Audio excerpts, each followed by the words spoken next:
Okay, in this next section I'm going to introduce you a little bit more about students and putting them into groups, and also then how to track student activity, and just a general explanation about those types of things.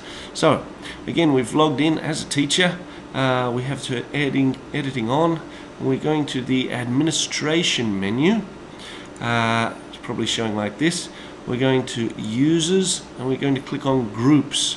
When we click on that, we get to this screen here.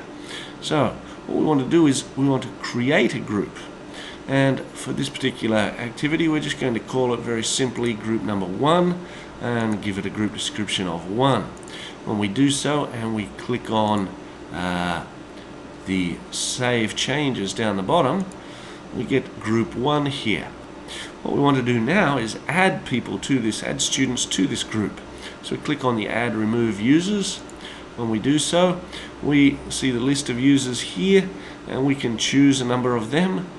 If you hold the control key down, you can choose a variety of them, and then click on the add, and it will add those students to the group.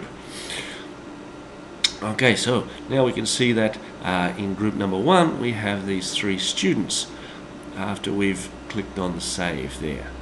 So the students, we can add, create more groups and put all our students into different groups, and the reasons we might do that will be outlined a little bit later. But if you are doing projects or tasks and you want the students to work online in groups, then that function is a very powerful way of doing so.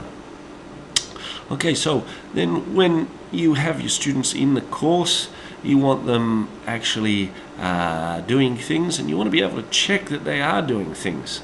So there's a number of different ways you can do that. Again, at the administration menu here, you can go to the activity report.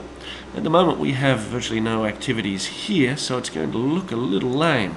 As you can see here, there's only the news forum.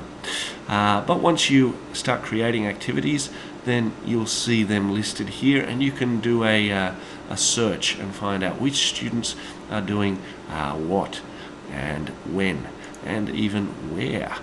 So we can also add a people block. Okay, from the add a block menu, you choose people, and the block will appear, and when it does, then you click on the participants and you see a list of the participants here. You can click on a particular participant. When you do so, you see their user profile.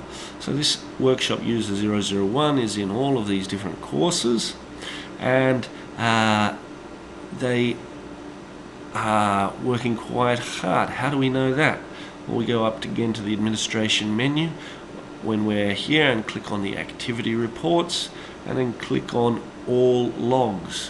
When we do so, we see a list of everything that this student has done in the course.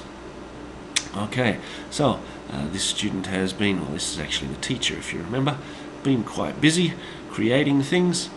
If we click on their IP address, we actually can see that the place where they're actually doing all this, and it shows us that the person is in Moodle.